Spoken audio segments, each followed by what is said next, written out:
little trivia question for you.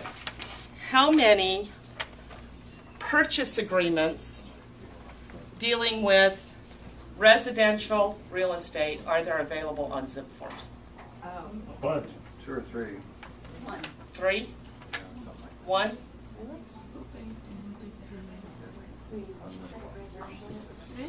Would you believe there are actually a total of 6, and then there are 2 additional? Everybody's very familiar with the RPA, Residential Purchase Agreement.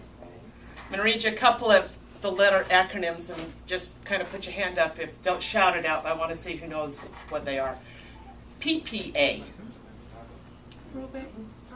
Probate Purchase Agreement. Nice raise of hands. RIPA. Rest in peace. That's an addendum to the PPA. Residential Income Purchase Agreement. If you're writing an offer on property that has more than 4 units, Residential Income Purchase Agreement. Here's the one that we're going to question. NODPA. I just used it. Notice of Default Purchase Agreement. Okay, here's the big trigger question. When do you use a Notice of Default Purchase Agreement? If it has an NOD and it's You're an investor. buyer. 1 to 4 units. Say that again, Brad. Say that so everybody can hear you. You got an NOD on it. It's an investor is buying it. 1 to 4 units. Is there one more? Notice of Default filed.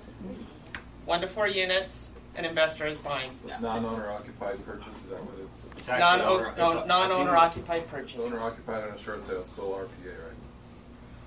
Yeah. If the buyer is going to occupy, absolutely. How many of you are writing offers on short sales for investors that are not going to be occupying that property?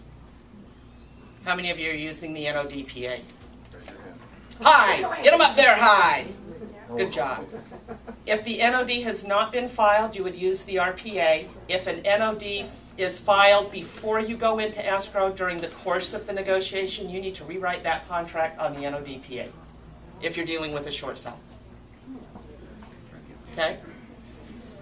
There is the MHPA, Manufactured Home Purchase Agreement. And then there's the NCPA. Commercial.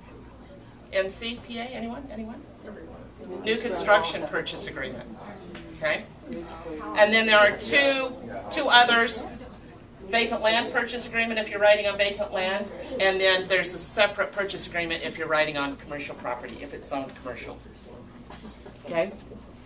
I just wanted to make sure y'all knew which forms were out there and that you're using the right forms. Over the next several weeks, there will be training on all of the forms that are with zip forms because I believe that there are some of us that need to brush up on that.